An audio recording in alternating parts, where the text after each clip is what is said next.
नमस्कार मंडळी, पुन्हा एकदा प्रियांका गोरीज किचनमध्ये आपलं मनापासून स्वागत आहे। आज आपण मंचुरियन पकोडा किंवा कोबी पकोडा बघणार आहोत, जो खायला अतिशय स्वादिष्ट आणि पटकन अशी बनती रेसिपी। त्याचबरोबर आपण मधल्या वेळेत किंवा एखाद्या छोट्याशा किटी पार्टीला सुद्धा ही रेसिपी बनवू शकतो, हा पदार्थ बनवू शकतो। चला तर मग सुरुवात करूयात। मंचुरियन पकोडा किंवा कोबी पकोडा बनवण्यासाठी इथे आपल्याला साधारण मध्यम आकाराचा कोबी घेतला आहे। त्याचे साधारण 4 भाग करून घ्यायचेत। व्यवस्थित असे 4 भाग करून घेतलेत। जर तुम्हाला एकदम बारीक कापता येत असेल तर तुम्ही चाकूच्या साहाय्याने एकदम बारीकसर कापून घ्या, आणि जर बारीक चिरायला जमत नसेल तर सरळ किसणीच्या साहाय्याने किसून घ्या। इथे आपण पूर्ण कोबी असा बारीकसर किसून घेतलेला आहे। मोठ्या ग्रेडचीच किसणी वापरायची आहे, बारीक किसणी वापरायची नाही आहे। आणि कोबी किसून घेतल्यानंतर आपल्याला त्यातून पाणी काढून घ्यायचं आहे। कोबी जसा फ्रेश आहे त्यानुसार ह्या पाण्याचं प्रमाण ठरतं। हा माझा साधारणतः काल आणलेला कोबी आहे, त्यातून एवढं पाणी निघालं आहे। हे सगळं पाणी छान असं नितळून घ्यायचं। हे राहिलेल्या पाण्याचं तुम्ही एखादं सूपसुद्धा बनवू शकता, तुम्हाला आवडत असेल तर। अशा प्रकारे कोबीचे जे मुठ्ठी बनवलेले होत्या त्या हाताच्या साहाय्याने आपल्याला वेगळा करून घ्यायचे। छान असा कोबी सुट्टा करून घेतला आहे। आता यामध्ये आपल्याला काही मसाले मिक्स करून घ्यायचे आहेत। यामध्ये आलं मिरचीची पेस्ट आहे, त्यात आलं लसूण पेस्ट आहे। मिरची मी फक्त मिरचीच वाटलेली होती। नंतर गरम मसाला टाकायचा आहे 1/2 चमचा। बेडगी मिरची पावडर साधारणतः 1 चमचा एवढी घेतली आहे।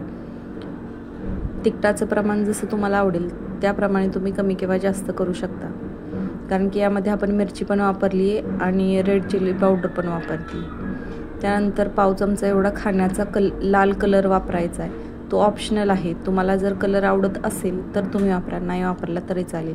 त्यानंतर मीठ वापरायचं आहे आणि साधारण 1.5 वाटी एवढं तांदळाचं पीठ वापरायचं आहे। तांदळाचं पीठ तांदूळ स्वच्छ एका कापडाने पुसून घेऊन गिरणीतून दळून घ्या, किंवा तांदळाचं पीठ जर नसेल तुमच्याकडं तर त्याऐवजी कॉर्नफ्लॉवर वापरला तरी चालेल।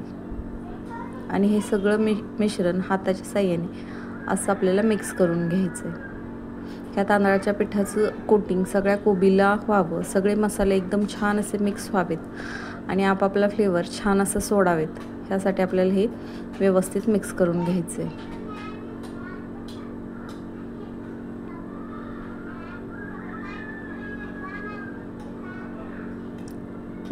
अशा प्रकारे आपल्या हे पीठ मळून झालेलं आहे।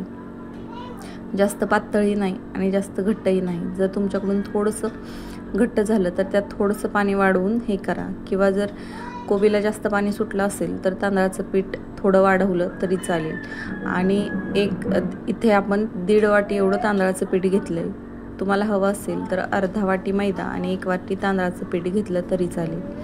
नंतर गॅसवरती कढई ठेवून तळणीपुरतं तेल टाकून आपल्याला घ्यायचं आहे।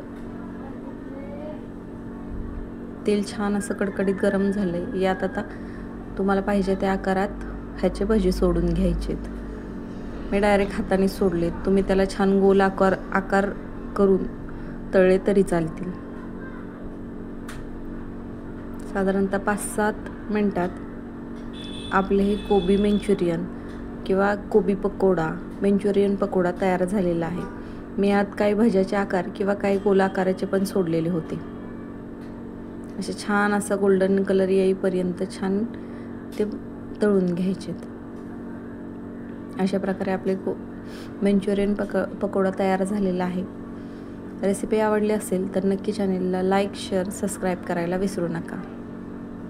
नंतर भेटूया पुढच्या रेसिपीमध्ये। तोपर्यंत नमस्कार।